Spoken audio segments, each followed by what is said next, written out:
Mixed by Sumit Sangam. जय मां Saraswati recording studio सिसवा। पाउडर की रिमिया लगाइले ला गलबा में न गेला ते कहिले ला पाउडर की रिमिया लगाइले ला गलबा में न गेला ते कहिले ला ऐसे चमकी न रूप के ललहिया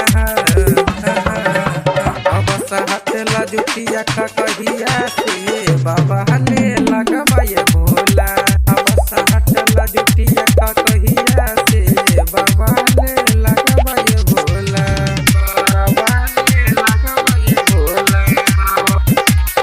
अब सहतला जुटिया का कहिया से बाबा ले लगवाए भोला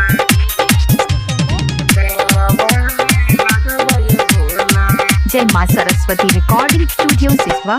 चमके लगवा चांदी लेखा देह में पड़ जाई फीका हो आ बहने सटा पजरिया कदी लाले रंग के टीका हो चमके लगवा चांदी लेखा देह में पड़ जाई फीका हो आ बहने सटा पजरिया कदी लाले रंग के टीका हो ऐसे लागे ला जाई पर छहिया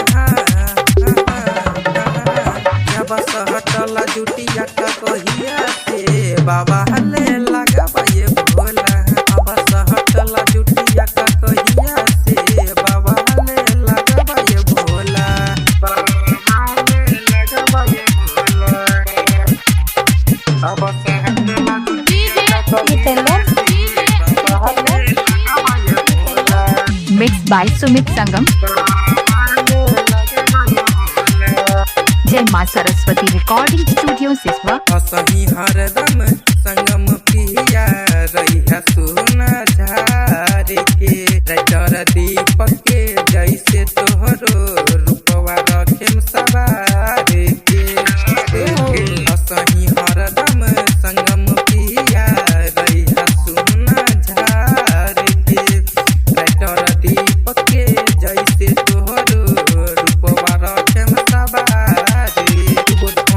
लगाई पर छहिया अब सहतला जुटिया का कहिया से बाबा हले लगवाए भोला अब सहतला जुटिया का कहिया से बाबा हले लगवाए भोला पाउडर की रिमिया लगाइले ला गलबा में न गेला ते कहिले ला ऐसे चमकी न रूप के ललहिया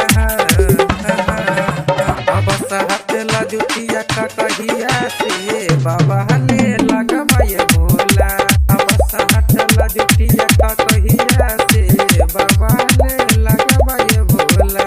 जय मां सरस्वती रिकॉर्डिंग स्टूडियो सिसवा।